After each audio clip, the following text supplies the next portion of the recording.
A fired brick from Ur 5,000 years old rests on a conservator's table. Next to one pulled from the ruins of Uruk, two cities separated by more than 100 miles of open desert. Their widths matched to the millimetre. Same river silt, same straw, same ash, hardened at nearly identical temperatures. No written standard has been found to explain this. No central workshop, no shared kiln. Yet placed side by side under the flat light of a museum lamp, they could have come from the same hand. The question that follows is a quiet one, but it doesn't leave easily. How does a civilization arrive already fluent in what normally takes centuries to learn? That question rests beneath much of what we'll explore tonight. What if the earliest cities of Sumer, Eridu, Uruk, Ur were not the raw beginning of human civilization, but something more like a careful recovery? A measured restart drawing on knowledge, shaped in an age now largely forgotten. We'll follow three threads across this story. The first runs through the mud and clay of Mesopotamia through standardized bricks cuneiform script that appears fully formed and ziggurat foundations aligned to the stars with an accuracy that would challenge modern surveyors. The second reaches further back into a time before writing, before agriculture, to a hilltop in southeastern Turkey, where enormous carved pillars were raised by hunter-gatherers and then deliberately buried beneath tons of earth. The third stretches outward across continents to Giza, to Teotihuacan, to the Indus Valley, where monuments built by peoples who seemingly never met share the same quiet grammar of stone sky and proportion. None of these threads will lead to a firm conclusion. That is not the purpose of tonight. Instead, we'll sit with the patterns and let them breathe, noticing where the evidence holds steady and where speculation begins without pretending the line between them is always clear. The story of Sumer has always carried a particular strangeness. Archaeologists digging through the earliest layers of Eridu expected to find the usual signs of a civilization learning its way into existence. Rough bricks, uneven walls, the scattered trial and error of a people discovering how to build. Instead, they found grid-planned streets, drainage systems cut at precise gradients, and clay tablets inscribed with a writing system already capable of managing trade across hundreds of miles. There is no visible staircase from simple to complex. The earliest layers read less like a prologue and more like a chapter resumed mid-sentence. One detail in particular stays with researchers. The base 60 mathematical system that Sumer used, the same system that still governs our hours, our minutes, our degrees of arc, divides cleanly by 2, 3, 4, 5 and 6. It is not an intuitive way to count grain or cattle. It is, some argue, a system optimized for tracking the motion of planets. Why would a civilization supposedly just learning to write choose a number system so perfectly suited to the rhythms of the sky? The Sumerians themselves offered an answer, though it was not framed as science. In their earliest texts, they described a body of knowledge called the M.E., sometimes translated as divine decrees, sometimes as cosmic standards, sometimes simply as measures. The M.E. were not abstractions. They were treated as countable, transferable things: kingship, metallurgy, writing, music, the craft of building. One could possess M.E., lose it, or carry it across water in a boat. In the myth of Inanna and Enki, the goddess literally loads the M.E. onto a vessel and sails them to Uruk, not creating civilization but transporting it. The language feels less like poetry and more like inventory, and the Sumerians never claimed to have invented any of it. In their own telling, this knowledge was restored to them, returned by figures who arrived after the waters receded, carrying not weapons, but measuring cords and scrolls. The tone of these stories is not revelation. It is remembrance. Similar accounts surface far beyond Mesopotamia. In Egypt, Thoth is said to have retaught writing mathematics and the measurement of the heavens after a great inundation. In Mesoamerica, Quetzalcoatl descends from the east after a flood of fire and water, bringing astronomy, agriculture, and law. Different names, different continents, but the same narrative shape catastrophe. Silence, then the quiet arrival of those who remember how the world once worked. Whether these parallels reflect a shared origin or simply a shared human instinct to mythologize recovery is a question this story will not try to settle. What it will do is trace the physical evidence, the bricks, the alignments, the materials alongside the myths, and notice where they rhyme. There is a site in southeastern Turkey called Göbekli Tepe, built roughly 12,000 years ago, before pottery, before farming, before any known city. Its carved limestone pillars weigh up to 20 tons. Its enclosures form careful circles aligned to celestial markers. And around 8000 BCE, the entire complex was deliberately buried, sealed under rubble and fill, as though someone wanted it preserved rather than destroyed. The deeper archaeologists dig, the more sophisticated the architecture becomes, an inversion that still troubles the standard timeline. Further south in the marshlands between the Tigris and Euphrates, the people of the Ubaid culture, Sumer's quiet predecessors, spent nearly 3,000 years building canals with engineered gradients, producing standardized pottery across hundreds of miles, and organizing settlements with a consistency that suggests not invention but retention. They left no kings, no conquests, no monuments of grandeur, only precision, only continuity, as though their purpose was not to create something new but to carry something older forward until the conditions were right. Tonight we move through these layers without hurry, from the Ziggurat foundations of southern Iraq to the buried pillars of Göbekli Tepe, from vitrified stone on ancient hilltops to the resonant chambers of pyramids half a world apart, from clay tablets that record the motion of Venus with an accuracy still used by modern astronomers to myths that describe not gods descending from clouds but engineers arriving by water with tools to rebuild. Some of this evidence is solid, measurable, peer-reviewed, sitting in museum glass. Some of it lives in the softer territory of pattern and suggestion. We will hold both without forcing either. So let us begin where the oldest bricks still hold their line, in the river silt of southern Iraq, where the first known cities rose not with the hesitance of beginners, but with the steady hand of those who seem to remember the way. The cities that arrived. Complete.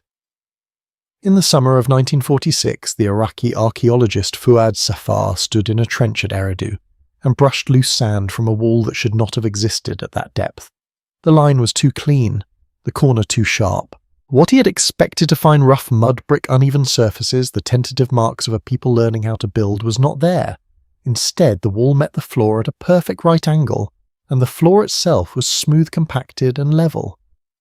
Beneath his feet a drainage channel ran at a controlled gradient, angled just enough to carry water without eroding its own banks.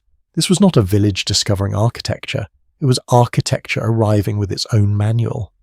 The detail that caught Safar's attention, and that still catches the attention of researchers who study his field notes, was the consistency. Not just here in this trench, but across every early Sumerian site that would be excavated in the decades to follow. At Uruk at Lagash, the same precision repeated itself. Bricks of identical dimension, streets laid on grids, walls built to ratios that did not vary from one city to the next. The pattern was not the kind that emerges slowly through trial and correction. It appeared all at once, as though unpacked from a set of instructions no one has yet found. Most civilizations leave behind a visible staircase, the halting steps from crude shelter to planned settlement, from scratched marks to working script. Sumer does not. Its earliest layers already contain drainage systems, engineered with gradient precision, standardized bricks baked at near identical temperatures, and cuneiform tablets capable of managing trade networks that stretched across hundreds of miles. There is no prototype phase, no fumbled draft. The staircase, if it ever existed, is either missing or was never part of this particular structure. Cuneiform itself is perhaps the most striking example. Writing in the conventional model should evolve. It should begin with simple pictographs, a reed scratched into wet clay to represent a sheaf of grain, a circle for the sun, and gradually become abstract. Over centuries, those marks should acquire grammar, syntax, numerical systems. The process everywhere else in the world is visible. You can trace the slow transformation from image to symbol to language. But in Sumer, the earliest tablets already contain rationalists, contracts, canal diagrams, and a system of weights and voitas and measures standardized across multiple cities. The script does not evolve into functionality, it arrives functional. Some scholars explain this by pointing to what we have not yet found: preservation bias. They call it the likelihood that older, cruder stages of development once existed but dissolved in the flood-prone soils of the Tigris-Euphrates delta, or lie buried beneath modern Iraqi villages where excavation is impossible. This is a reasonable objection, and it deserves weight. The absence of evidence is not by itself evidence of absence, and yet the uniformity of what has been found resists a simple explanation. Across sites separated by hundreds of miles, the same construction modules repeat the same angles, the same brick compositions, the same numerical ratios. If these cities had each developed independently, you would expect local variation, idiosyncratic solutions, regional quirks. What you find instead is coherence, as though each city were building from a shared template that none of them claim to have written. Chemical analysis of bricks from and Uruk confirms what the eye suspects.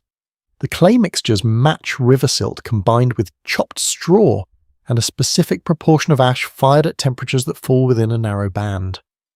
Even the bitumen used as mortar can be traced to a small number of sources near modern-day Kirkuk, sometimes transported over extraordinary distances in an era before wheeled carts were common.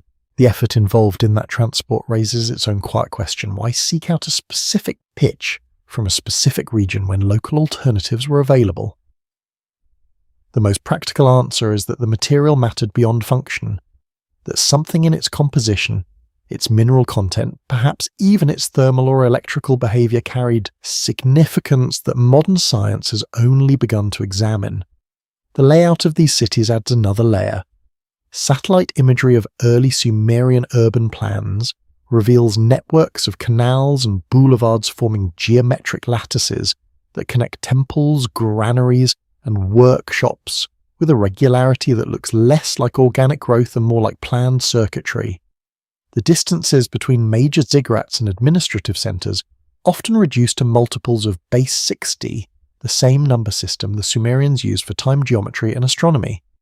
These spatial relationships were not random. They suggest coordination on a scale that exceeds what isolated city-states still supposedly in their infancy should have been able to achieve. One excavation report from the early 20th century contains a remark that was likely intended as poetic shorthand, but has since taken on a more literal quality.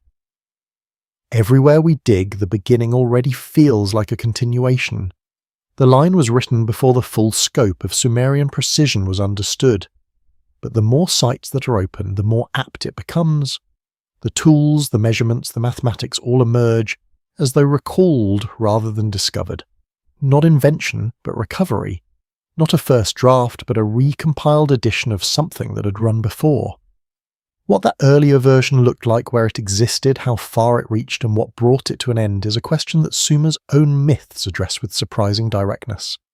The Sumerians never claim to have invented their knowledge. In their oldest surviving texts, they describe it as something given back, restored by figures who arrived after a great flood, carrying not weapons but measuring cords and seed bags.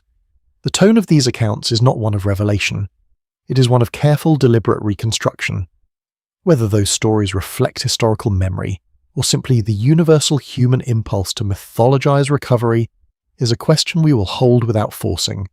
But the physical evidence, the bricks, the grids, the calibrated channels, sits in museum cases and satellite images, regardless of how one reads the myths. And the absence of a visible origin only deepens the silence around what came before. That silence leads us south and backward to the marshlands between the rivers, where a quieter culture once shaped the land with the same steady precision and left almost no record of why. The quiet one. Before the name. A painted shard of pottery 6,000 years old sits in a drawer at the British Museum. Its surface carries a pattern of dark green spirals on a pale cream ground, each line steady and deliberate, spaced with the kind of regularity that suggests not decoration alone but measurement. The glaze still catches light. The clay beneath it is fine-grained, consistent in thickness, and fired at a temperature that falls within a narrow range, shared by hundreds of similar fragments recovered from sites scattered across more than 400 miles of southern Mesopotamia. This shard belongs to the Ubaid period, a span of nearly 3,000 years from roughly 6,500 to 3,800 BCE, and it is one of the quietest, most overlooked pieces of evidence in the entire puzzle of how civilization began. The Ubaid people left no written language, no monumental architecture, no royal tombs. They left precision, and that in some ways is harder to explain. The Ubaid culture occupied the same alluvial plains that would later cradle Eridu, Uruk and Ur. In their time, much of what is now desert was marshland and estuary. The Persian Gulf extended further inland and the rivers moved through a softer, wetter landscape. The people who lived there built low rectangular houses of mud brick arranged in clusters that follow cardinal orientations. Their walls maintain consistent thicknesses across different sites. Their house plans repeat with the kind of regularity that implies not just shared habit, but shared instruction. At Eridu, the deepest archaeological layers long before it became a temple city of Enki already show a central building raised on a platform slightly larger than the dwellings around it, surrounded by organised storage pits. That early raised structure would over millennia evolve into the Ziggurat. But even in its Ubaid form, it already signals hierarchy, coordination and community working from a common plan. What makes the Ubaid particularly difficult to dismiss as merely a simple farming culture is their infrastructure. Their canals were not rough ditches scraped into the earth. Sediment analysis shows engineered waterways with consistent cross-sections and controlled gradients channels designed to move water at a rate that prevents both stagnation and erosion. There is evidence of repeated dredging reinforcement and widening over generations, which means these systems were not only built with foresight, but maintained with discipline across centuries. The knowledge required for this and understanding of seasonal flow soil saturation hydraulic gradient does not appear in rough form. It appears mature, and the question of where that maturity came from has never been fully answered. Some researchers have pointed to submerged mounds and channel systems identified by underwater survey along the floor of the Persian Gulf in areas that would have been fertile lowland between 7000 and 5000 BCE before rising sea levels drowned them. If those sites were settlements, they may represent the missing generation, the link between whatever existed before the flood and the careful, quiet world of the Ubaid. The uniformity of Ubaid pottery deepens the problem. Across enormous distances from northern Mesopotamia to the southern Gulf Coast, the same ceramic styles appear: smooth bowls painted with geometric bands of green and black, their proportions so consistent that individual pieces from distant sites can be difficult to tell apart. No trade network of that reach should have existed in that era, and yet the styles do not drift or fragment the way regional crafts normally do. They hold steady as though maintained by something stronger than casual exchange. Some archaeologists see this as nothing more than the natural spread of technique among neighbouring villages, a slow diffusion of fashion along river routes. But others note that the consistency extends beyond surface decoration into the composition of the clay itself, the firing temperatures and the vessel proportions, details that suggest not imitation, but replication from a common standard. Among the more unusual Ubaid artifacts are small clay figurines, with elongated heads, narrow slit eyes, and features often described as lizard-like. Some hold infants with the same proportions, others sit in poses that suggest authority or ritual significance. Mainstream interpretation treats these as stylized fertility figures, and that may well be correct. But their strangeness has invited other readings that they represent revered ancestors or teachers from an earlier time, or simply a visual language whose meaning we no longer share. What is less ambiguous is the Ubaid practice of cranial deformation, the deliberate shaping of infant skulls to produce elongated forms. The same practice appears in cultures as distant as Peru and pre-dynastic Egypt, separated by thousands of miles and thousands of years. Whether aesthetic, ritual or symbolic, it marks the Ubaid as participants in a pattern far wider than their quiet villages might suggest. Around 3800 BCE, the Ubaid period ends. The transition is not gradual. Archaeological layers show a discontinuity, a gap between the late Ubaid and the early Uruk levels that has troubled researchers for decades. On one side of that line, small villages with standardized pottery and engineered canals. On the other, the sudden emergence of cities, monumental architecture and fully functional writing. The conventional explanation is evolution, the Ubaid slowly becoming the Uruk, their descendants developing statehood and literacy through natural social acceleration. But the record does not fully support that smooth narrative. The shift feels less like growth and more like activation, as though something that had been held in reserve was finally released.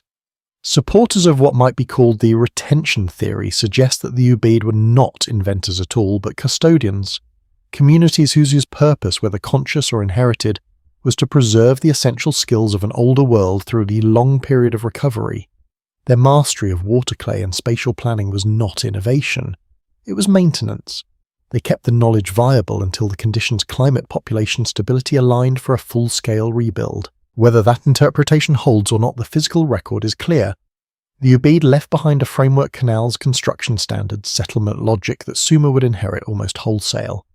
Their irrigation grids became the arteries of the first cities. Their preference for symmetry and proportion became the architectural grammar of Mesopotamia. To see them as mere farmers is to overlook the steadiness of their hand and the reach of their consistency. They were in a sense the ones who kept the light low but burning through centuries of marsh and silt until someone was ready to turn it up again. And the system they preserved did not emerge from nothing. Its roots reach further still into a time before pottery and agriculture to a hilltop in southeastern Turkey, where enormous stones were carved, raised, and then carefully buried beneath the earth. The hill that was buried on purpose. How long does it take to forget how to carve a 20-ton stone with nothing but flint and intention? The question sounds abstract until you stand at the edge of a trench at Göbekli Tepe in the dusty highlands of southeastern Turkey and look down at pillars that should not exist in the era to which they belong. Radiocarbon dating places their construction between roughly 9,600 and 8,000 BCEA, a period when, according to the conventional timeline, human beings lived in small mobile bands, hunted wild game, gathered seasonal plants, and had not yet domesticated a single crop. There were no cities, no pottery, no metallurgy, no writing. And yet here, rising from the bedrock of a limestone ridge, stand T-shaped monoliths, weighing up to 20 tons each, their surfaces carved with animals rendered in sharp anatomical detail. Foxes, vultures, serpents, boars, wild cattle, and arranged in concentric circles whose geometry implies not guesswork but planning. The site predates Stonehenge by more than 6,000 years. It predates the oldest known Sumerian settlement by nearly 5 millennia. And when Klaus Schmidt, the German archaeologist who first recognized its significance in 1994, began to understand what he was looking at, he reportedly said it changed everything. What makes Göbekli Tepe so difficult to absorb is not merely its age, but its sophistication at that age.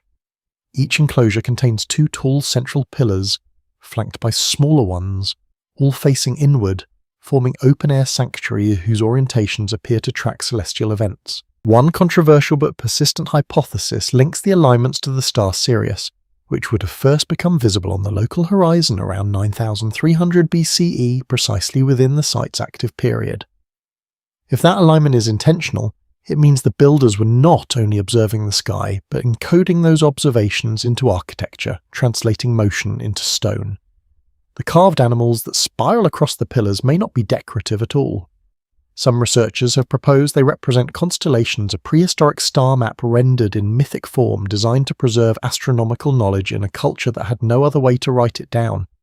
The interpretation remains debated, but the precision of the carvings themselves is not. These were made by hands that understood proportion depth and symmetry skills that do not emerge overnight, and do not belong to the simple foraging societies described in most textbook accounts of this period. No trace of domestic life has been found at Göbekli Tepe, no houses, no hearths, no cooking pits, no storage vessels. This was not a village. It was a destination, a place people travelled to, worked at, and then left. The labour required to quarry, transport, and erect these pillars would have demanded coordination among hundreds of individuals over extended periods, implying organisational capacity, shared purpose, and some form of leadership or planning authority. For a society supposedly without agriculture or permanent settlement, this level of collective effort is at the very least unexpected. Some scholars have argued that the site itself may have been the catalyst for agriculture, that the need to feed large groups of labourers gathering for construction drove the first experiments in cultivation. Others read the evidence in the opposite direction. That the knowledge and coordination visible at Göbekli Tepe suggests a society already more complex than the hunter-gatherer label allows one that carried skills and structures inherited from an earlier, now invisible chapter of human organisation. But the deepest puzzle at Göbekli Tepe is not how it was built. It is why it was buried. Around 8,000 BCE, after more than a millennium of use, the entire complex was deliberately entombed. The enclosures were filled with earth, limestone rubble, and compacted debris not by collapse, not by flood, not by the slow accumulation of wind-blown soil, but by human hands working with evident care. The backfill was layered and deliberate, sealing the site so thoroughly that it survived virtually intact for 10,000 years beneath an ordinary-looking hill. Klaus Schmidt, to describe the fear of burial, says an act of preservation rather than abandonment. Whoever sealed Göbekli Tepe did not want it destroyed. They wanted it hidden, protected from time weather and whatever instability they may have sensed approaching. The Younger Dryas had ended only a few centuries earlier. The climate was still volatile. Seas were rising. If these builders were the cultural descendants of people who had already lived through one catastrophic collapse, the impulse to safeguard their most important achievement by burying it deep would not be irrational. It would be learned behaviour. One observation from the ongoing excavations adds a final unsettling layer. The deeper archaeologists dig at Göbekli Tepe, the more refined the architecture becomes. The oldest enclosures, the ones closest to the bedrock, are the most carefully carved, the most precisely aligned, the most ambitious in scale. The later enclosures built closer to the surface and closer to the date of burial are simpler, smaller, less assured. The pattern is the inverse of what evolutionary models predict. Instead of a society growing more skilled over the time, the record suggests one that was losing capability, a slow fade from mastery towards simplification, as though the knowledge that built the earliest circles was not being added to but drawn down like water from a well that no one knew how to refill. Some scholars call this an artifact of incomplete excavation, and they may be right. But others see in it the signature of inherited knowledge, without a living source, a community performing from memory, rather than understanding repeating forms whose original logic was already slipping away. Whether Göbekli Tepe was a temple, an observatory, a communal gathering site, or something we do not yet have a word for its existence, reshapes the timelines of what human beings were capable of and when. And its deliberate burial suggests that its builders understood something about the fragility of knowledge that most civilizations only learn too late. They carved what they knew into stone and sealed it beneath the earth, trusting that the hill would hold what memory could not. Far to the south, millennia later, another culture would attempt the same act of preservation not in carved pillars but in wedge-shaped marks pressed into soft clay, and the system they used to do it may be the strangest inheritance of all. The codes they said were given, not made. A small clay tablet roughly the size of a human palm sits behind glass in the Iraq Museum in Baghdad. Its surface is covered with hundreds of tiny wedge-shaped impressions, cuneiform marks pressed into wet clay by a reed stylus approximately 5,000 years ago. To a casual visitor, it looks like an accounting ledger, a list of weights and rations and temple offerings, and in part that is exactly what it is. But translators working through these tablets in the mid-20th century began to notice something else threaded through the administrative language references to a body of knowledge the Sumerians called the Me'at term, so layered in meaning that scholars still disagree on how to render it in English. Depending on the context, Me has been translated as divine decree, cosmic ordinance, sacred, attribute, standard, function, or simply measure. What makes the term remarkable is not any single translation, but the way it behaves across the texts. The Me are not abstract ideas. They are treated as objects, countable, transferable, and dangerously easy to lose. The most revealing account of the Me appears in the myth of Inanna and Enki, one of the oldest surviving narratives in human literature. In the story, the goddess Inanna travels by boat from Uruk to the city of Eridu, where the god Enki, lord of wisdom and keeper of the subterranean waters, guards the Me within his house of knowledge. Over the course of a long night of feasting and conversation, Enki, moved by drink or admiration, gives the Me to Inanna one by one. Each is named and described the Me of kingship, of truth, of music, of metallurgy, of writing, of craftsmanship, of temple building, of judgment. Inanna loads them onto her boat and sails back to Uruk. When Enki sobers and realizes what he has done, he sends servants to retrieve them, but it is too late. The Me have reached the human world. Scholars have traditionally read this as a metaphor for cultural diffusion, the moment when knowledge passed from the divine realm into the hands of mortals. But the structure of the narrative resists pure allegory. The ME are listed individually categorized by function transferred as discrete units. The story reads less like poetry and more like an inventory of capabilities being relocated from one archive to another, and the Sumerians never described themselves as the originators of these capabilities. In their telling, the ME existed before humanity received them. They were recovered, not created. This distinction matters more than it might first appear. In most origin stories, civilizations celebrate their own ingenuity, the clever ancestor who discovered fire, the hero who outwitted the gods. The Sumerians do something different. They position themselves not as inventors, but as inheritors, recipients of a system that predates their cities and their language. The ME and their framework are the operating principles that make civilization possible. To hold the ME is to hold the ability to function, to govern, to build, to measure, to write. To lose the ME is to lose coherence. In one hymn, the loss of a city's ME is described not as conquest, but as a kind of unravelling, a disintegration of order at every level simultaneously. The parallel to what modern systems engineers would call a cascading failure is difficult to ignore, even if it was never the Sumerians' intention to speak in those terms. The scholar Samuel Noah Kramer, one of the foremost translators of Sumerian literature, once observed that the ME represent the powers and attributes which make civilization possible, a phrase that sits neatly between the theological and the technical. His colleague Thorkild Jacobson described them as the encoded rules by which both gods and humans operated, a kind of metaphysical software that kept the cosmos running smoothly. The language these scholars reach for software code operating system is telling. It suggests that even careful, skeptical academics sense something in the MEE that resists a purely religious reading. The ME behave like standards. They function like protocols, and their preservation in the Sumerian view was not optional. It was the single most important task that a civilization could perform, because without the ME, the world did not merely decline, it forgot how to hold together. When archaeologists examine the earliest temple archives of Sumer at Nippur, at Ur, at Uruk, the same logic appears in physical form. These tablets do not contain vague spiritual reflections. They contain precise standards of weight volume and labour distribution. They define ratios for brick-making, grain storage, and canal depth. They specify the timing of rituals, the dimensions of temple courtyards, the proportions of offerings. The consistency of these records across sites separated by hundreds of miles is difficult to explain through independent development alone. The same metrological units, the same numerical conventions, the same formatting practices appear at city after city, as though each scribal school were operating from a shared manual that none of them claimed to have authored.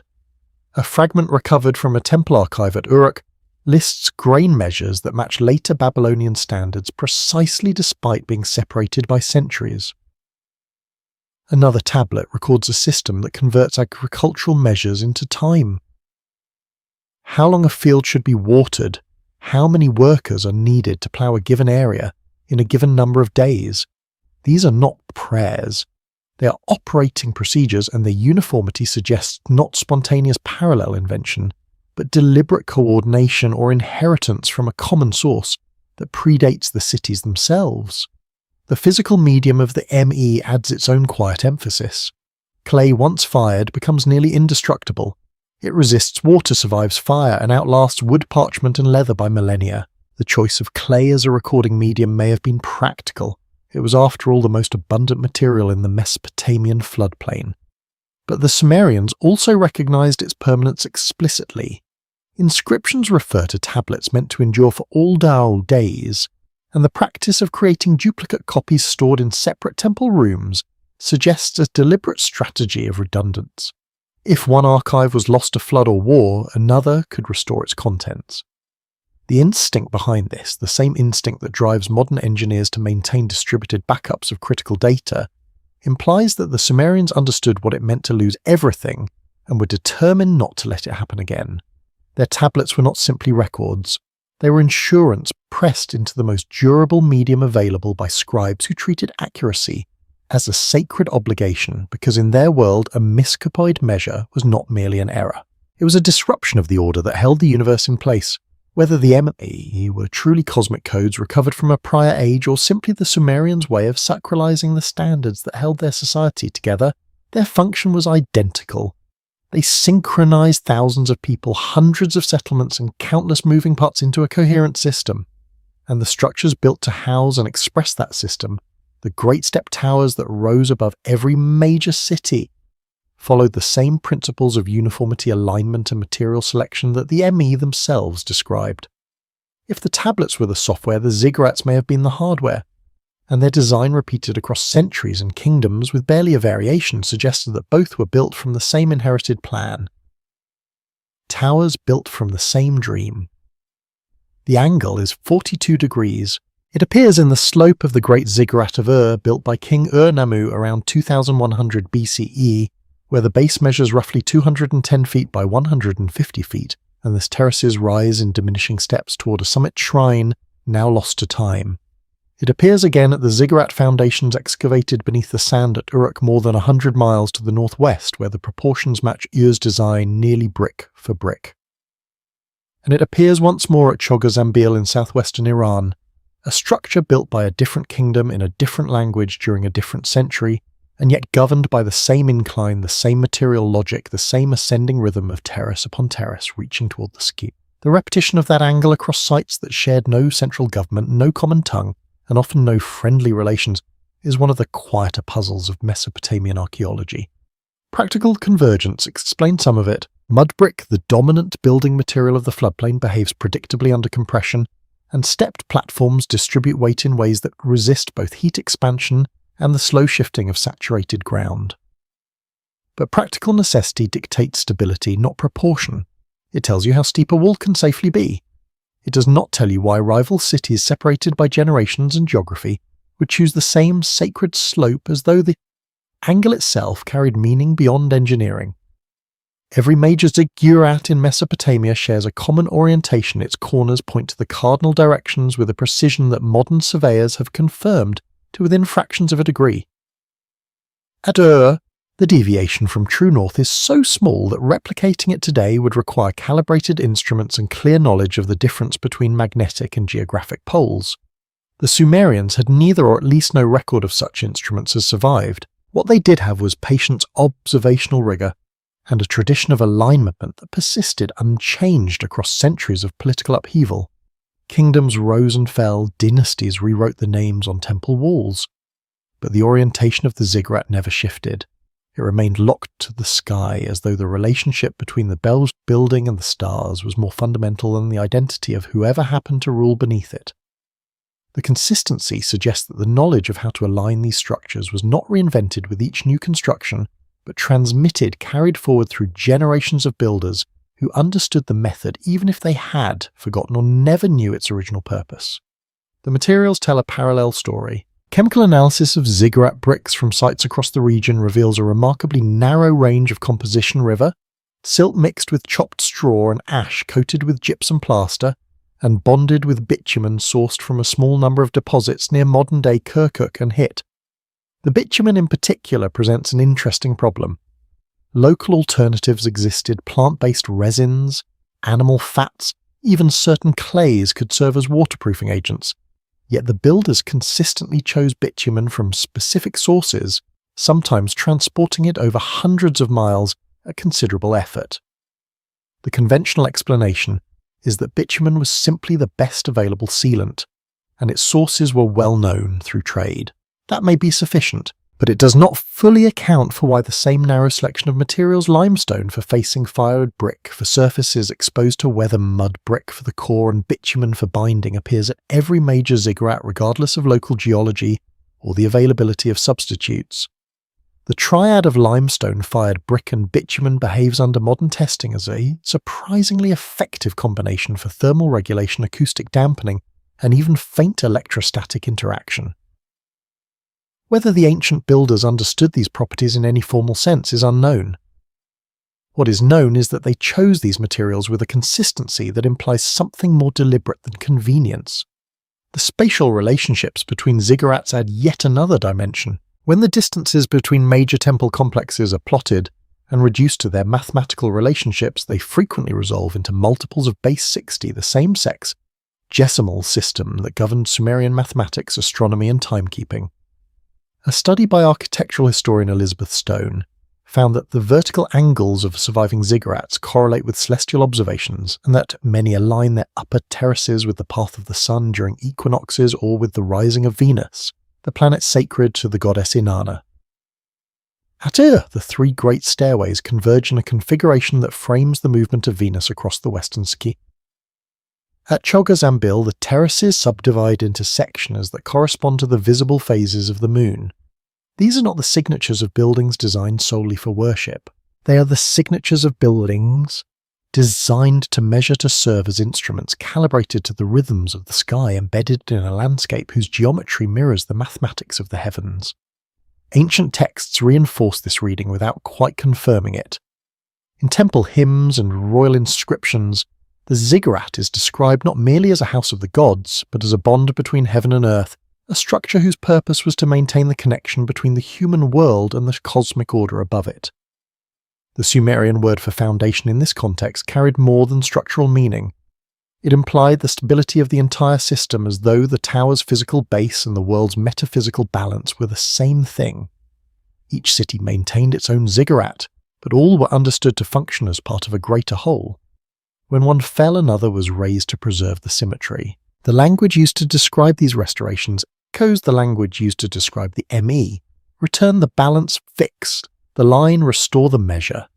The same verbs, the same tone of quiet urgency applied equally to cosmic codes and physical monuments, as though both were expressions of the same underlying architecture.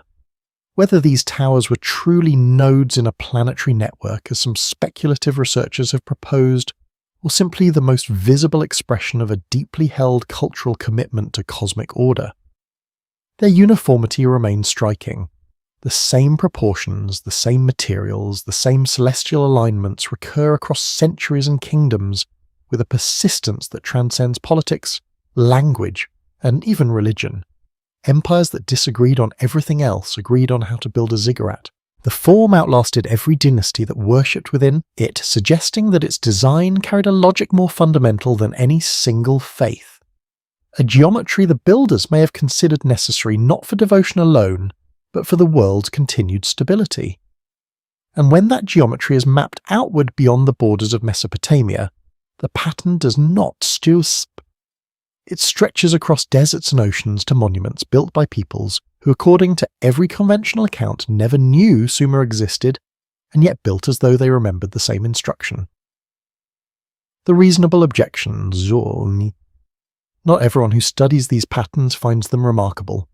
For every researcher who sees coordination in the uniformity of Sumerian bricks, another sees the predictable outcome of shared geography.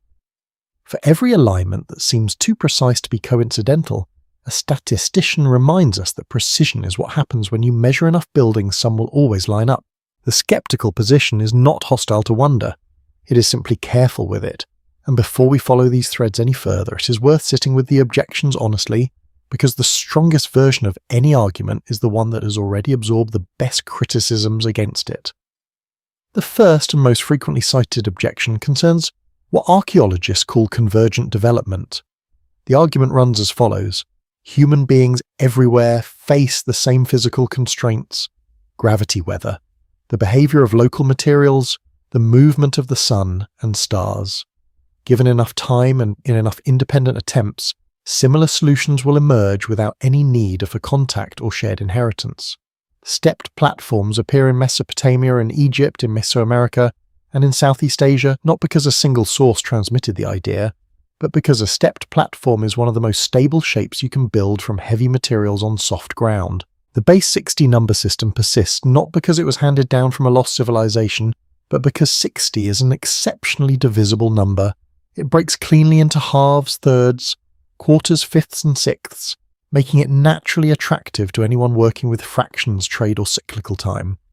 Cardinal orientation of sacred buildings reflects nothing more mysterious than the fact that the sun rises in the east and sets in the west, and any culture that pays attention to the sky will eventually anchor its monuments to that axis. These explanations are not dismissive. They are grounded in observable human behavior, and they account for a great deal of the repetition that alternative theorists find so suggestive. The second objection targets the apparent suddenness of Sumerian civilization. Critics of the reboot narrative argue that what looks like an overnight emergence is more likely an artifact of incomplete excavation. The alluvial plains of southern Iraq are among the most archaeologically difficult landscapes on Earth.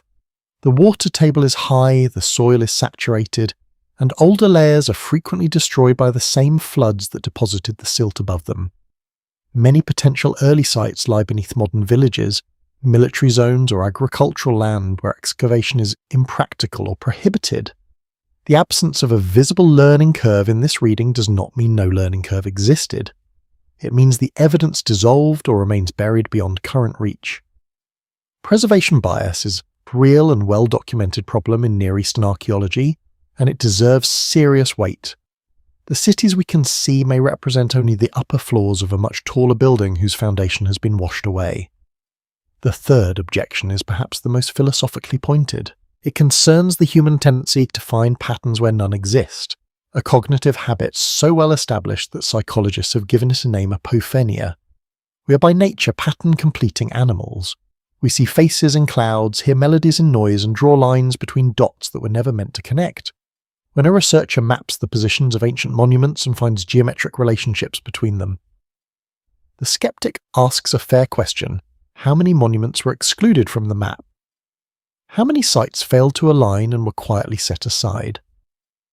The mathematics of large datasets guarantee that some subset of points will always form appealing shapes. The question is not whether patterns exist, but whether they are meaningful, whether they reflect intention, or simply the inevitable coincidences that emerge when you look hard enough at a complicated world. This objection does not require bad faith on the part of the researchers who propose these alignments. It only requires that enthusiasm, even honest enthusiasm, can sometimes outrun the evidence. These are serious objections and none of them can be fully dismissed. Convergent development is real. Preservation bias is real. Pattern seeking is embedded in the architecture of the human mind. Any honest exploration of these questions must hold space for the possibility that the similarities between ancient sites are exactly what mainstream archaeology says they are: the independent products of clever, observant, resourceful human beings solving common problems with common materials under a common sky. And yet, even after granting all of this, certain details remain that do not settle comfortably into the conventional frame. The consistency of brick composition across hundreds of miles matched to the millimetre in dimension and nearly identical in chemical makeup is difficult to attribute to independent invention alone. The precision of cardinal alignment at sites that predate any known surveying instrument exceeds what trial and error observation would typically produce in a first attempt. The base 60 system, elegant as it is, does not explain why the same numerical relationships appear embedded in the spatial layout of cities, the proportions of temples and the intervals between sacred precincts, a degree of integration that goes beyond choosing a convenient counting base. The discomfort is not that the skeptical explanations are wrong, it is that they are insufficient to cover every case. They explain the general pattern but leave specific anomalies untouched, and it is in those anomalies, the bricks that match too closely, the angles that repeat too precisely, the materials transported too far for too little apparent reason, that the question reasserts itself. Not as certainty and not as conspiracy, but as an honest gap between what the evidence shows and what current models can comfortably account for. The purpose of noticing this gap is not to fill it with speculation. It is simply to acknowledge that it exists and to follow the evidence wherever it leads, including now beyond the borders of Mesopotamia entirely to monuments on other continents that share the same quiet grammar of stone and sky, built by peoples who should have had no way to learn it. The same grammar on different shores. The Great Pyramid of Giza is aligned to true north with an error smaller than 3 arc minutes, a fraction of a degree so fine that it was not surpassed by any European structure until the construction of the Paris Observatory in the 17th century. More than 4,000 years separate those two achievements, and yet the older one, built without telescopes, magnetic compasses, or any surveying instrument that has survived in the archaeological record, remains the more precise. The limestone blocks that form its exterior casing were quarried locally, but the granite that lines the interior chambers, the King's Chamber, the stress-relieving vaults above it, was transported from Aswan more than 500 miles to the south. Granite is heavier, harder to work, and far more expensive to move than limestone. Its selection was not a matter of convenience. It was a deliberate choice, and the reason may extend beyond structural durability. Granite contains high concentrations of quartz, a mineral whose physical properties include something modern engineers rely on daily: the piezoelectric effect, the capacity to convert mechanical pressure into electrical charge and vibration into voltage. Whether the pyramid's builders understood this property in any formal sense is unknowable. What is known is that they paired limestone and granite in a configuration that, under acoustic testing, produces measurable resonant standing waves between 5 and 20 Hz that cause the air inside the king's chamber to oscillate at harmonic intervals. The structure does not behave like a tomb, it behaves like a tuned cavity. Nearly 7,000 miles to the west, the Pyramid of the Sun at Teotihuacan rises from the floor of a high valley in central Mexico. Its base measures roughly 730 feet on each side, and the ratio of its base perimeter to its height approximates the same 4:3 relationship encoded in the slope of the Great Pyramid. The Avenue of the Dead. The ceremonial axis of the city runs along a grid tilted precisely 15.5 degrees east of true north, an unusual angle that corresponds to the setting position of the Pleiades star cluster, which held deep calendrical significance across Mesoamerican cultures. Beneath the Pyramid of the Sun, archaeologists have found thin sheets of mica layered between courses of stone. Mica is a mineral with remarkable dielectric properties. It resists the flow of electrical current and is used in modern electronics as an insulator in capacitors and circuit boards. Its presence at Teotihuacan has never been fully explained. The nearest source of the specific mica variety found at the site lies in Brazil, more than 2,000 miles away. Transporting it would have required extraordinary effort, and decorative use does not account for its placement between structural layers where it would never be seen. The conventional explanation that it served a ritual or symbolic purpose may well be correct, but it does not address why a culture would go to such lengths to embed an electrically significant mineral inside the body of a monument already aligned to the stars. The coincidence, if it is one, extends further. Both structures, Giza and Teotihuacan, select materials that respond to vibration pressure or electromagnetic fields. Both are aligned to celestial markers with a precision that exceeds practical necessity. Both employ proportional ratios that reduce to simple harmonic relationships. And both sit at latitudes where the local geomagnetic field exhibits particular characteristic zones of high gradient, where the natural flow of energy through the Earth's crust is measurably stronger than in surrounding areas. A 2018 geophysical survey mapped the correlation between ancient sacred sites and geomagnetic anomalies across multiple continents, and found a consistency that the authors themselves described as statistically noteworthy, though they stopped short of proposing a causal mechanism. The pattern does not prove intent, but it does raise a question that grows harder to set aside the more data accumulates. Why do so many ancient monuments built by cultures with no documented contact cluster on the same kinds of geophysical terrain and employ the same narrow selection of resonant materials? The Indus Valley adds a third point to this quiet geometry. At Mohenjo-Daro and Harappa, cities that flourished between 2600 and 1900 BCE, the same principles of standardization that characterize Sumer reappear in an entirely separate cultural context. Bricks throughout the Indus civilization conform to a consistent ratio of 4:2:1 length to width to height maintained across sites separated by hundreds of miles. Streets are laid on precise grids. Drainage systems run beneath nearly every major building, engineered with gradients that modern civil engineers have confirmed to be functionally optimal.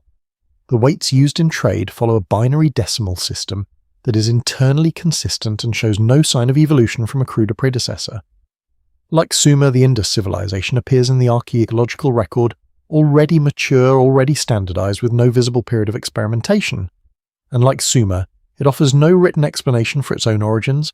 The Indus script, despite more than a century of effort, remains undeciphered. What connects these three traditions, Mesopotamian, Egyptian, and Indus, is not a shared language or a shared religion. It is a shared set of habits. The selection of materials that interact with vibration and charge, the alignment of sacred structures to celestial and geomagnetic markers, the reliance on proportional systems rooted in harmonic mathematics, the immediate appearance of standardized construction with no visible developmental phase. Taken individually, each of these features can be explained by local ingenuity and environmental logic. Taken together across cultures that conventional history insists developed independently, the pattern begins to feel less like coincidence and more like dialects' different expressions of a common underlying grammar that none of these civilizations claim to have invented. Mainstream archaeology also attributes these parallels to convergent ingenuity, the idea that similar problems produce similar solutions regardless of contact. And that explanation covers a great deal, but it does not comfortably account for the specificity of the convergence. It explains as why different cultures might build pyramids. It does not explain why they would build pyramids of nearly identical proportion from materials with nearly identical physical properties aligned to nearly identical celestial and geomagnetic coordinates. The gap between general convergence and specific repetition is narrow, but it is persistent, and it is in that narrow space that the question of a shared inheritance, whether carried by a migration, by myth, or by some mechanism not yet understood, continues to breathe. And if these monuments were indeed built from a common template, however fragmentary, then the template itself must have once existed in some transferable form. The Sumerians had a word for it, they called it the Emi, and the structures that embodied those codes, the ziggurats, the temples, the observation platforms were designed not only to express order, but to maintain it through materials that modern science is only now beginning to understand might do more than simply send these stones that answer back. A block of the granite sits in a university laboratory in southern England, clamped beneath a ring of sensors. The room is quiet except for the low hum of electronics. A researcher adjusts a frequency generator, sweeping through tones in slow increments, most of them too low for the human ear to register. For several minutes, nothing happens. The instruments record stillness. Then, at a frequency near 110 Hz, a deep baritone pitch, roughly the lowest note a male voice can comfortably sustain, the granite begins to respond. The oscilloscope draws a clean, sharp wave. The stone is vibrating. Not because it was struck, not because it was heated, but because sound moved through it at precisely the right pitch, and the crystalline structure within the rock converted that acoustic energy into mechanical motion. The effect is small, barely perceptible to the hand, but it is measurable, repeatable, and real. Quartz, which makes up a significant portion of granite's mineral composition, exhibits what physicists call the piezoelectric effect, the ability to generate an electrical charge when subjected to mechanical stress, and conversely to vibrate when exposed to an electrical field. It is the principle behind quartz watches' sonar systems and precision oscillators. In a laboratory, it is ordinary science. Scaled up to the dimensions of a temple or a pyramid, it becomes a question that no one has yet fully answered. Acoustic engineers who have tested the interior chambers of the Great Pyramid at Giza have recorded standing wave stable patterns of resonance at frequencies between 5 and 20 Hz within the range known as infrasound. These frequencies are below the threshold of conscious hearing, but they are not below the threshold of physical sensation. Infrasound at sufficient intensity can produce pressure in the chest, a sense of unease, tingling across the skin, and in some cases measurable changes in brainwave activity. The king's chamber, lined with enormous granite blocks containing high quartz content, behaves as a resonant cavity at these frequencies. When tones are introduced into the space, the air oscillates in harmonic patterns and the walls themselves flex subtly, as though the entire room were breathing. The effect has been documented by multiple independent teams, and while interpretations vary, the measurements do not. The chamber resonates. It was not designed, at least not in any way the modern engineering would recognize, and yet it functions as though it were tuned. Similar phenomena have been measured at sites far older and far less famous. At Newgrange in Ireland, a passage tomb built around 3200 BCE, centuries before the Great Pyramid, researchers found that a sustained tone near 110 Hz causes the central chamber to vibrate, sympathetically amplifying sound to an intensity that fills the space with an almost choral quality.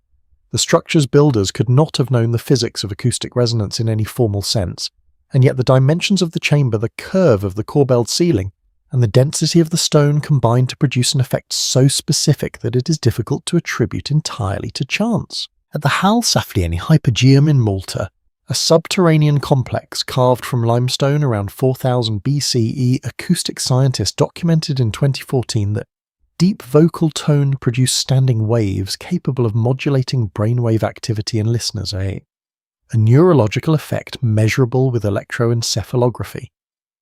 The structure does not merely contain sound. It shapes it, and the shapes it produces interact with the human nervous system in ways that the builders could have experienced directly, even without understanding the mechanism.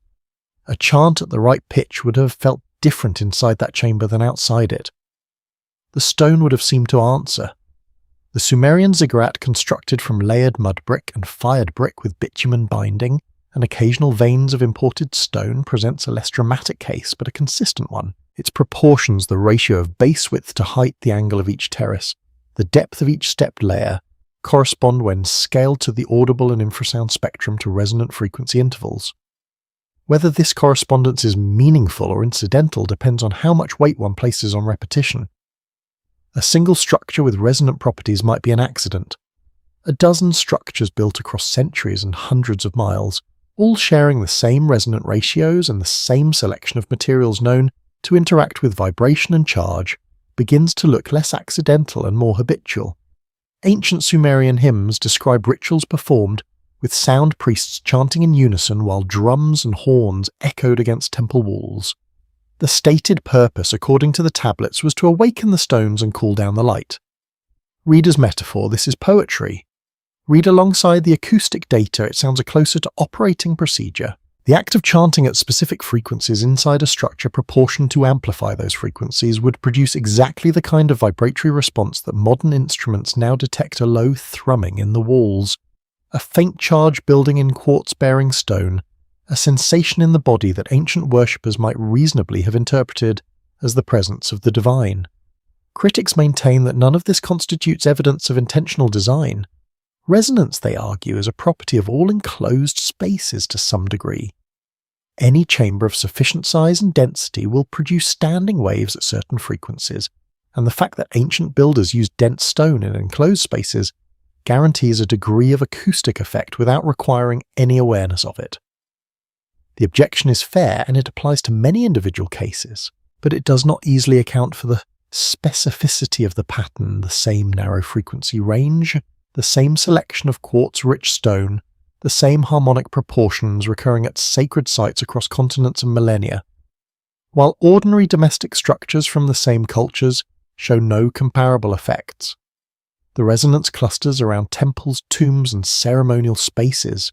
It does not appear in granaries, workshops, or residential quarters. If it were merely a byproduct of heavy construction, it should be everywhere. Instead, it is selective, and the selection aligns with the sites the builders themselves described as places where the boundary between the human and the cosmic grew thin. Whether the ancients understood resonance as physics or experienced it as divinity may be a distinction without a practical difference. What matters is that they built structures that respond to sound and vibration in measurable ways, that they selected materials whose physical properties amplify those responses, and that they repeated these choices across cultures and centuries with a consistency that exceeds what random selection would predict. The stones do answer back. The question is whether anyone was listening on purpose, and whether the silence that eventually fell over these sites was the result of neglect, or of something far more sudden and far more violent. The night the grid went dark, 12,800 years ago, something struck the earth, or burst above it, or poured down from the sun with enough violence to leave its signature on every continent. The event has no single agreed-upon name. Geologists refer to it as the Younger Dryas boundary, after the cold snap that followed a period of roughly 1,300 years during which global temperatures plummeted ice sheets that had been retreating, surged forward again, and megafauna across North America, Europe, and parts of Asia vanished within a few generations. What caused it remains actively debated. The leading hypothesis points to a comet or a swarm of fragments that struck or detonated above the northern hemisphere's ice cap, triggering continental wildfires, massive meltwater floods, and a dust veil that blocked sunlight for years. The evidence for this event does not come from a single dramatic crater. It comes from a thin, dark layer of sediment found at more than 50 sites across 4 continents, a layer rich in nanodiamonds. platinum iridium magnetic microspherules, and melt glass. These are the chemical fingerprints of extreme heat and cosmic impact, and they all date to the same narrow window around 10,800 BCE. Whatever happened, it happened fast, it happened everywhere, and it left the planet scarred in ways the ground still remembers. Among the most physically striking of those scars are the vitrified ruins, ancient stone structures whose walls have been fused into glass. They appear across Europe from the hill forts of Scotland and Ireland to the ramparts of Brittany and the fortified ridges of Bohemia. At first glance, they look like the remnants of siege warfare walls, torched so intensely that the stone itself melted. Early archaeologists accepted this explanation without much difficulty, but when geologists began testing the fused samples, the numbers resisted the narrative. The vitrification temperatures recorded in these stone frequently exceed 1200 degrees Celsius and in some cases climb past 2000 hot enough to liquefy granite and vaporize quartz. No Bronze Age furnace, no timber fire, no deliberate human ablaze of that era could reach such temperatures, let alone sustain them uniformly across the full length of a fortification wall. Experimental attempts to replicate the effect using period-appropriate materials and fuel sources have consistently failed. The heat required is not merely extreme, it is by the technological standards of the builders impossible. At Château de Perron in Brittany and at the vitrified fort of Tapo North in Scotland, the fusion penetrates not just the surface of the stone, but deep into its interior, suggesting a heat source that passed through the rock rather than licking across it from above, a thermal gradient more consistent with directed energy or atmospheric plasma than with any form of combustion. Magnetic surveys at several vitrified sites have revealed additional anomalies. The fused stone carries a remnant magnetism, a frozen record of the Earth's magnetic field at the moment the rock cooled from its molten state that in some cases diverges significantly from the current local field orientation. Compass needles behave erratically near the vitrified walls. Handheld magnetometers register spikes that cannot be attributed to the mineral content of the stone alone. Something altered the magnetic signature of these sites at the moment of vitrification, and that alteration has persisted for the thousands of years. In northern Syria, at the site of Abu Huraira, one of the oldest known agricultural settlements, a layer of microscopic glass, ferrules and magnetic particles fused by sudden heat sits precisely at the Younger Dryas boundary. The same signature appears across the Carolina bays of the eastern United States in the black matte layers of Clovis-era sites and in ice cores from Greenland that record a simultaneous spike in beryllium, 10 a cosmogenic isotope produced during intense solar or cosmic radiation events. The pattern is global, the timing is synchronous, and the temperatures involved exceed anything the human world of that era could have produced. What would such an event have looked like to those who survived it? The myths offer a composite image that is remarkably consistent across cultures. Skies splitting with fire, rivers turning black, the ocean rising over the land, nights that glowed with a second dawn. Nearly every ancient tradition on Earth preserves a memory of the world ending in both fire and flood, not one or the other, but both in sequence or simultaneously. The Sumerian flood tablets describe waters that covered the mountains, while fire rained from the heavens. The Hindu Puranas speak of a great dissolution in which the seas boiled and the earth was consumed by flame before the waters came. The oral traditions of Aboriginal Australians, among the oldest continuous cultures on Earth, describe a time when the sky fell and the rivers burned. These are not identical stories, but they share a structural architecture that resists easy dismissal as independent metaphor. Fire then water, destruction then silence, and after the silence the slow, painful work of remembering what had been lost. If the Younger Dryas impact hypothesis is correct and the physical evidence continues to accumulate in its favour, though consensus remains elusive, then the event represents the most catastrophic disruption of human civilization in the last 15,000 years. Coastlines that had been inhabited for millennia were drowned beneath hundreds of feet of meltwater. River systems that had supported stable populations for generations were rerouted overnight. Entire ecosystems collapsed. And whatever human societies had existed along those coasts, whatever they had built, whatever they had known was buried beneath silt ice and rising seas. The archaeological record before the Younger Dryas is almost entirely blank for coastal cultures, not because they did not exist, but because their world now lies beneath the ocean. We are in effect studying the survivors of a global catastrophe and mistaking them for the founders of civilization. The cities that rose in Sumer in Egypt in the Indus Valley may not represent humanity's first attempt at organised complexity. They may represent its second or its third, rebuilt from fragments carried through the darkness by those who remembered enough to begin again. And what they chose to rebuild first tells us something about what they considered most essential to preserve. The temples that remembered. A conservator at the University of Pennsylvania Museum lifts a clay tablet from its padded tray with both hands the way one might hold a sleeping bird. The tablet is roughly the size of a paperback novel, its edges chipped, but its surface still legible, row after row of cuneiform wedges pressed into clay that has not been wet for more than 4,000 years. It is a list of grain rations distributed to temple workers at Nippur, and by itself it is unremarkable, one of tens of thousands of similar administrative records recovered from Mesopotamian temple archives, but placed alongside the other tablets from the same room. Star catalogues, weight conversion tables, canal construction specifications, ritual calendars, legal precedents, and hymns that describe the exact proportions of temple courtyards. It becomes something else. It becomes a fragment of a system designed not merely to record but to survive. The room it came from was not an office. It was engineered clay floors to regulate humidity, gypsum-coated walls to inhibit moisture doorways, oriented to channel airflow and keep the interior dry. The architecture served the information, not the other way around. And the information taken as a whole contained everything a civilization would need to rebuild itself from scratch. This is what makes the Sumerian temple complex so difficult to categorize as simply a house of worship. Every major temple in Sumer, at Nippur, at Ur, at Uruk, at Lagash functioned simultaneously as shrine school observatory and archive. The ziggurats that rose above them were the most visible component, but beneath and around those towers lay a dense infrastructure of storage rooms, scribal workshops and courtyard schools where young students spent years learning to copy tablets with the exacting precision their teachers demanded. The curriculum did not begin with prayer.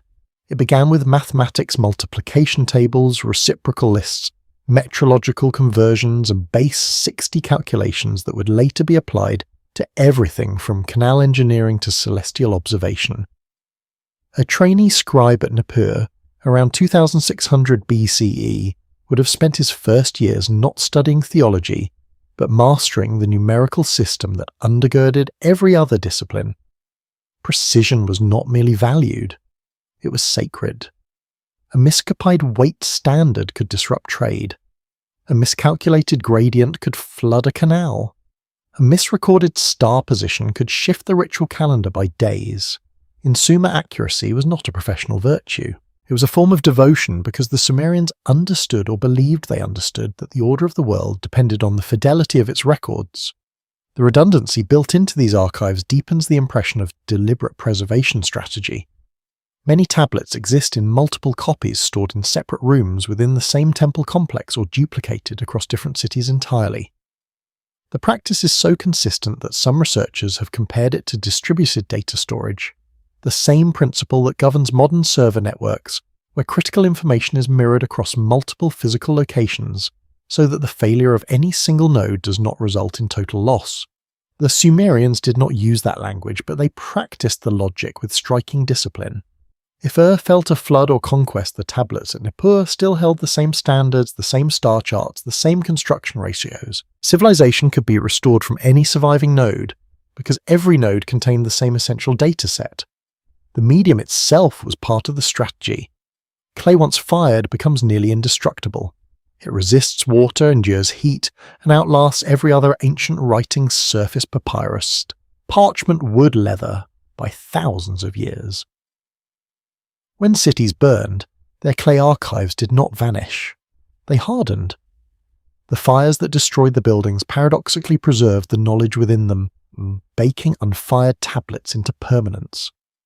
Whether this was an anticipated benefit or a fortunate accident is impossible to know, but the Sumerians clearly recognized clay's durability. Inscriptions refer to tablets intended to endure for all days, and the care taken in their storage, the humidity control, the cataloguing systems, the deliberate separation of copies suggests a culture that had thought deeply about what it means to lose everything and was determined to build safeguards against that loss. The content of these archives extends far beyond administration.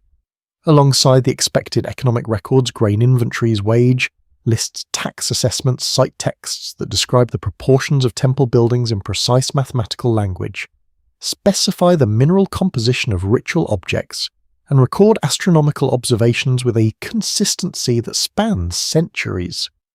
The Venus Tablet of Ammasaduqa.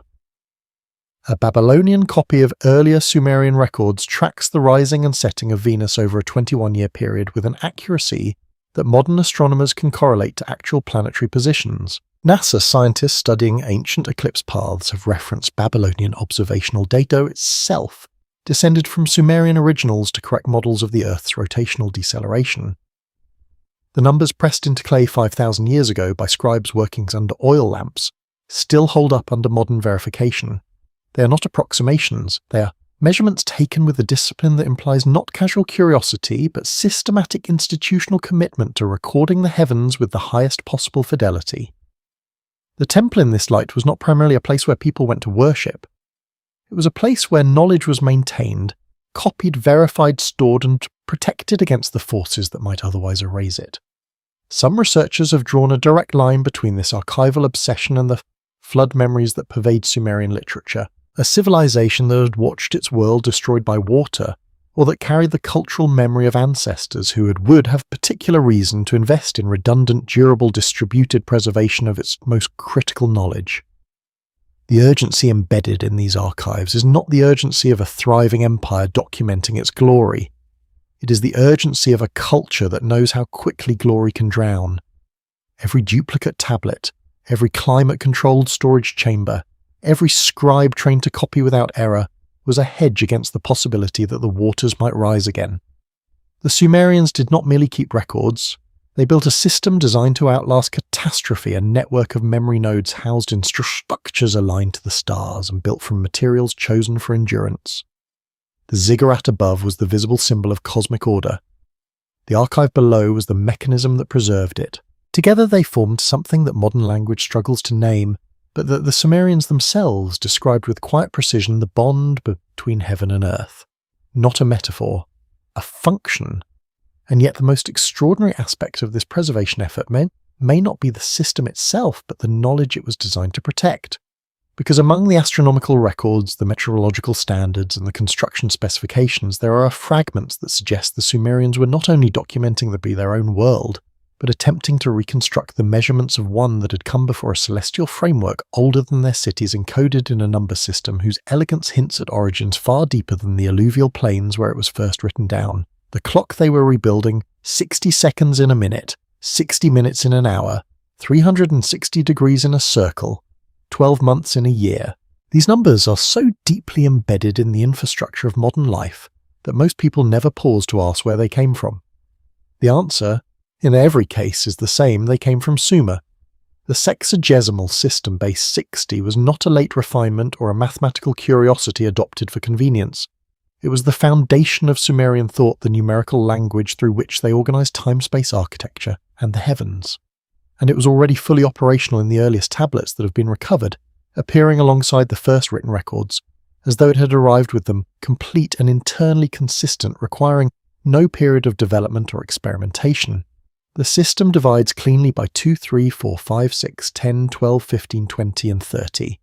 No smaller base offers comparable flexibility. It is by any measure an extraordinarily elegant choice, but it is not an intuitive one. Base 10, which mirrors the number of fingers on human hands, is intuitive. Base 60 is optimized not for counting objects on a table, but for tracking ratios in the sky. Lunar months, solar years, planetary cycles, the slow wobble of precession, all resolve into clean fractions within a base 60 framework. The system was not designed for commerce or agriculture, though it served both.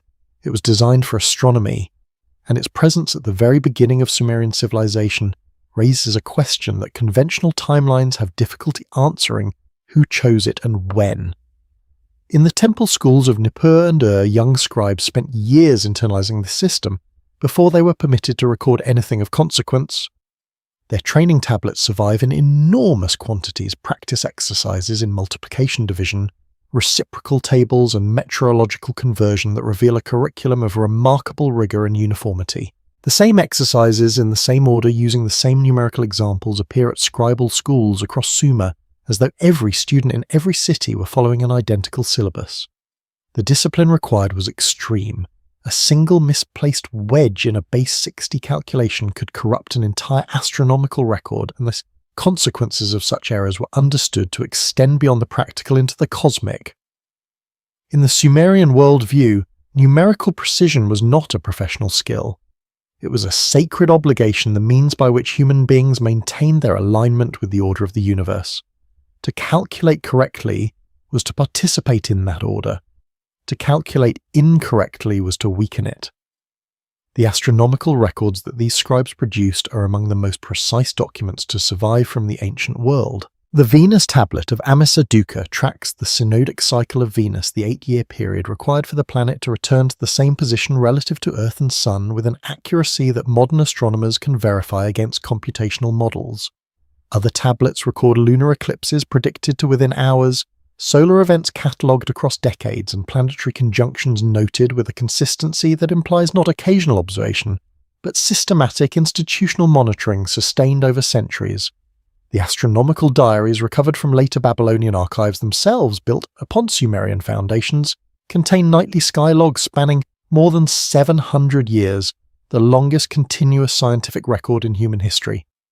Even today, NASA scientists working on models of the Earth's rotational history reference this data because the ancient observations pressed into clay under oil lamps remain accurate enough to constrain modern calculations. The numbers still work. They have outlasted every empire that produced them.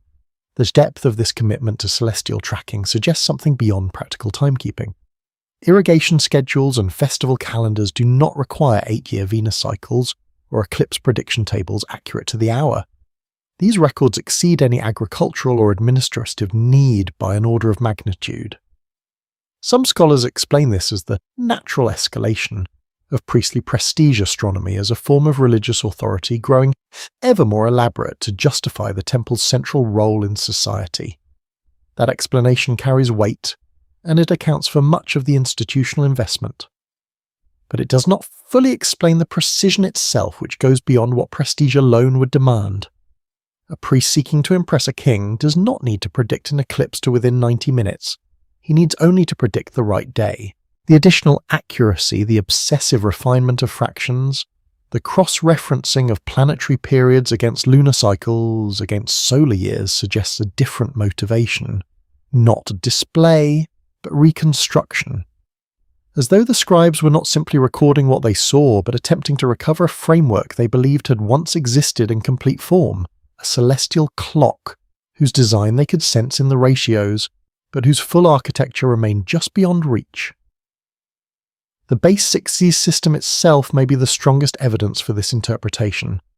Its mathematical elegance is not the kind of thing that emerges from trial and error. It is the kind of thing that is designed, selected for a specific purpose by minds that understood what they needed it to do. Its divisibility mirrors the cyclical structure of planetary motion so precisely that some mathematicians have described it as a purpose-built astronomical language, a counting system shaped by the sky rather than by the hand. If the Sumerians inherited this system rather than inventing it, if it was one of the ME, the divine standards restored after the flood, then their astronomical project takes on a different character entirely. It becomes not the birth of science, but its recovery, a painstaking effort to reconstruct from surviving fragments and direct observation of a model of the heavens that had once been complete and had been shattered, along with the civilization that built it. Each tablet becomes a piece of a puzzle whose original image the scribes could only guess at fitting numbers together night after night, generation after generation, trusting that if they measured precisely enough and long enough, the picture would eventually reassemble. Whether that picture ever existed in the complete form the scribes imagined is something we cannot know. What we can know is that their effort produced a body of astronomical knowledge so durable and so accurate that it has never been fully superseded, only translated from clay to parchment to paper to silicon, each medium carrying forward the same essential data. The base 60 system still governs how we measure time and angle. The calendrical structures the Sumerians refined still underlie the civil calendars of the modern world. Their observations still correct our models. In a very real sense, the clock they were rebuilding was never finished, but it was never abandoned either. It simply passed from hand to hand across millennia, each generation refining what the last had preserved, none quite remembering where the design had first begun. And that continuity, fragile, improbable, and unbroken, may be the most remarkable thing the Sumerians left behind. Not a monument, not a myth, but a set of numbers so well chosen that civilization itself has never found reason to replace them, the circuit that hums beneath. What would you press into clay if the lights went out tonight? Not metaphorically, literally. If the servers failed, if the satellites went silent, if the electrical grid that hums beneath every modern city flickered and did not return, what single piece of knowledge would you choose to preserve for whoever comes next? The question sounds hypothetical, but it is the same question the Sumerians answered 5,000 years ago with steady hands and wet clay. Their choice was not scripture, it was not poetry, it was measurement. The precise ratios of grain to labour, the exact gradient of a canal, the angle of a wall, the position of Venus at dawn. They preserved the instructions for making a world function, because they understood, perhaps from direct experience, that when everything else is lost, the ability to measure is the ability to rebuild. A calendar restores time, a weight standard restores trade, a construction ratio restores shelter. Measurement is not glamorous, it is not the part of civilization that inspires songs or monuments, but it is the part that makes songs and monuments possible, and the Sumerians treated it with a reverence that suggests they knew exactly how fragile it was. The pattern that emerges across this story is not one of proof. It is one of recurrence, a set of habits, materials, proportions, and myths that appear in places where contact seems impossible, and in eras where the knowledge they reflect should not yet exist. Standardized bricks at Ur, matching those at Uruk to the millimeter.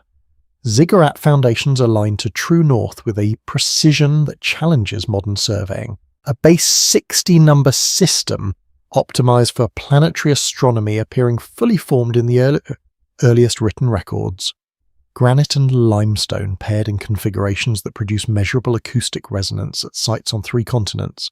Flood myths from Mesopotamia, Egypt, India, and Mesoamerica that share not just a narrative arc but the specific structural details, the arrival of teachers carrying measuring instruments, the act of recalibration before reconstruction, the insistence that what was lost was not invented but restored. None of these parallels constitutes conclusive evidence of a single lost civilization.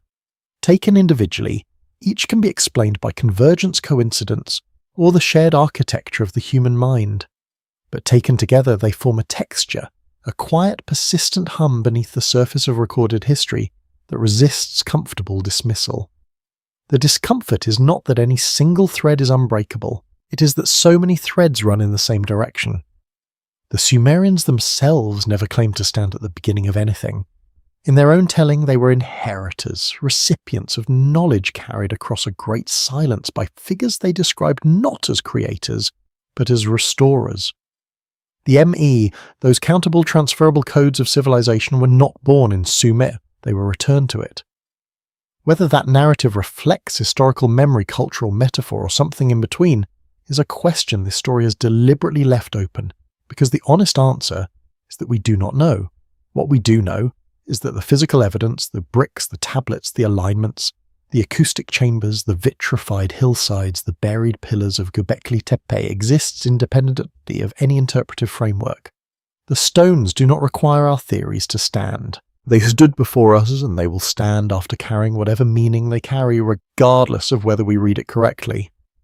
Perhaps the most unsettling aspect of this entire inquiry is not the possibility that a civilization existed before Sumer and was lost. It is the recognition that loss on that scale is not only possible but given enough time probable. Every system fails eventually, every grid goes dark. The question is not whether the current one will falter, history suggests it will, but whether enough of what matters will survive the silence to allow the next iteration to begin without starting from zero. The Sumerians addressed that question with clay fire and obsessive duplication. They built archives designed to outlast flood and conquest. They encoded their most essential knowledge in a material that hardens when burned and endures when buried. They created, in effect, the first disaster recovery protocol in human history, not because they were uniquely wise, but because they had reason to believe that disaster was not a distant abstraction. It was a memory carried in their myths and embedded in the very urgency of their record-keeping.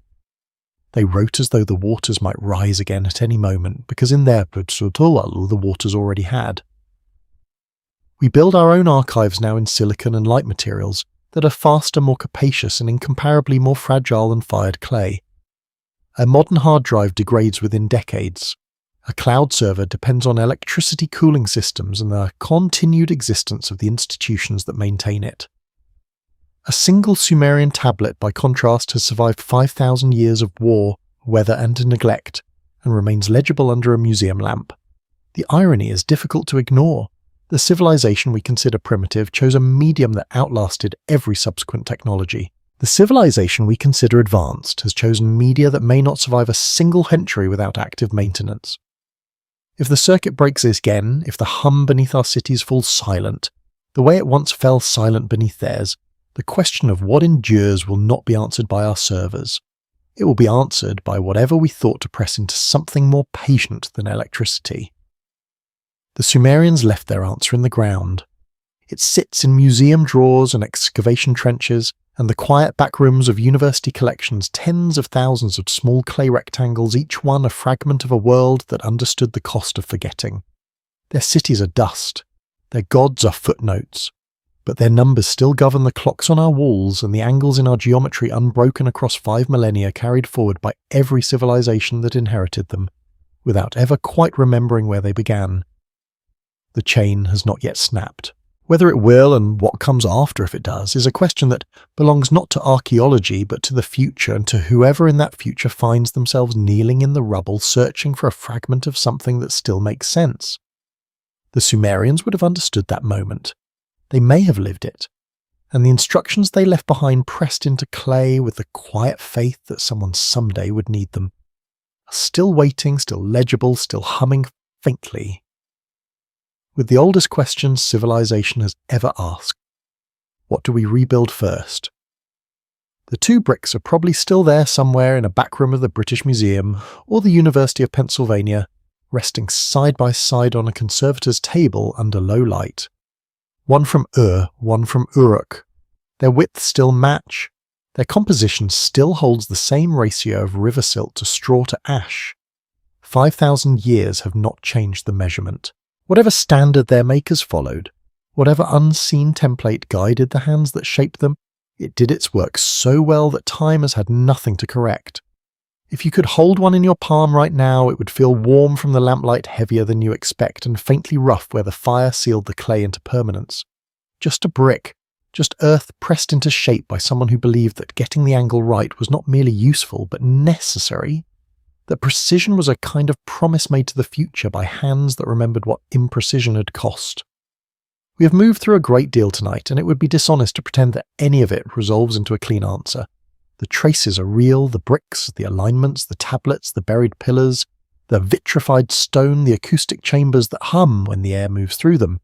These things sit in museums and excavation trenches and can be measured, tested, and photographed.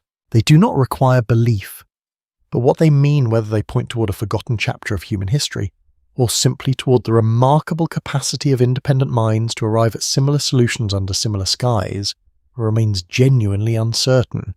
And that uncertainty is not a failure of the evidence or of the people who study it. It is simply where the inquiry stands, balanced on a line between pattern and coincidence, between inheritance and invention, between the stories civilizations tell about themselves and the silences they leave behind. There is no shame in sitting with that ambiguity. History has always been partial, a handful of fragments surviving from a vastness that did not. We read what the clay preserved and fill the gaps with the best guesses our own moment allows, knowing that the next generation will revise what we thought we understood and add questions we never thought to ask. The Sumerians themselves seem to have grasped this. They did not write with the confidence of people who believed their knowledge was complete. They wrote with the care of people who knew how easily knowledge disappears, who pressed their styluses into wet clay with the steady urgency of someone copying a letter before the ink fades. What they preserved was not certainty. It was enough.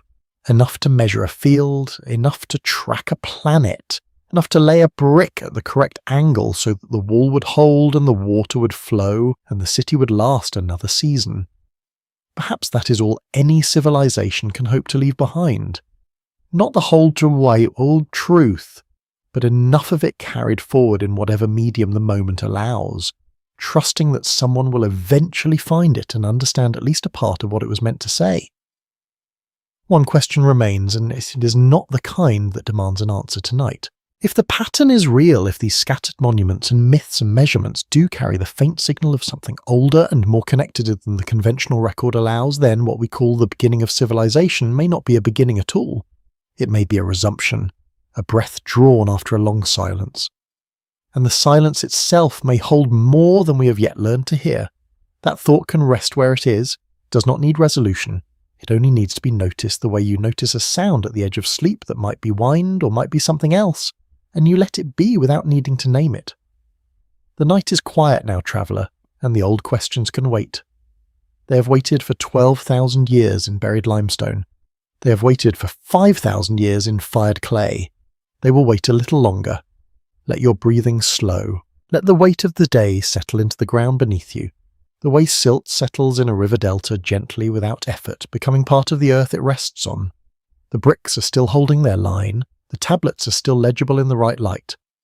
Whatever was meant to endure has endured, and whatever was meant to find you will still be there in the morning. For now, there is only the quiet. Only the hum of a world that has been keeping its own time long before anyone thought to write it down and will go on keeping it long after the last lamp dims. Sleep well. The clay remembers what you can afford to forget.